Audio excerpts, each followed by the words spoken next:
Good morning, friends of St. Paul's. Today is Wednesday, May 13th, and we are in my backyard this week for our devotion.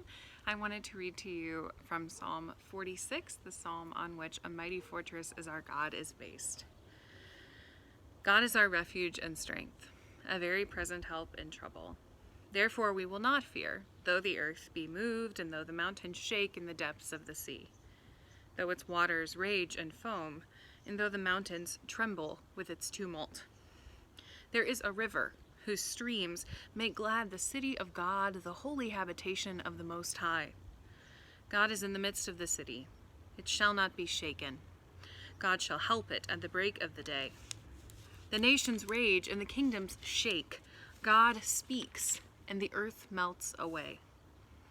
The Lord of hosts is with us. The God of Jacob is our stronghold. Come now, regard the works of the Lord. What desolations God has brought upon the earth. Behold, the one who makes war to cease in all the world, who breaks the bow and shatters the spear and burns the shields with fire. Be still, then, and know that I am God.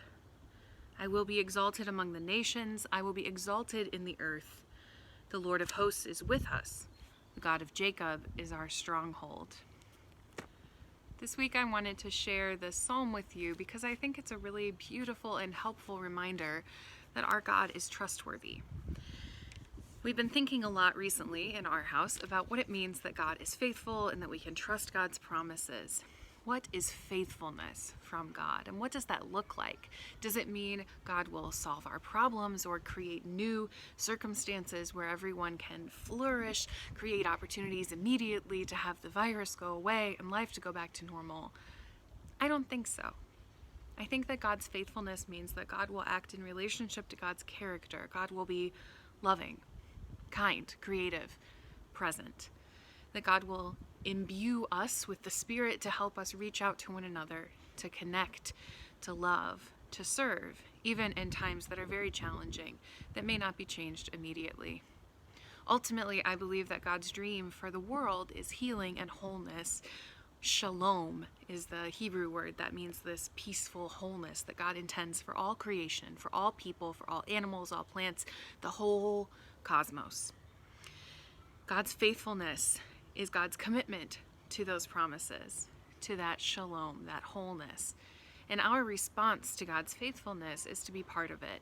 And so this week, I encourage you to look for signs of God's faithfulness in the people around you, or maybe as you look for some good news in the world, look for those signs of love and hope and peace and this commitment to wholeness and well-being and shalom for all of creation.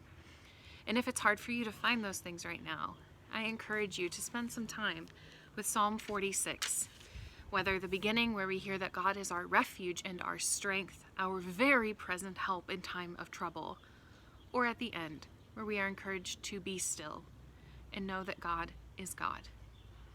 My friends, hear this verse once more. Be still then and know that I am God. I will be exalted among the nations. I will be exalted in the earth. A mighty fortress is our God, a bulwark never failing.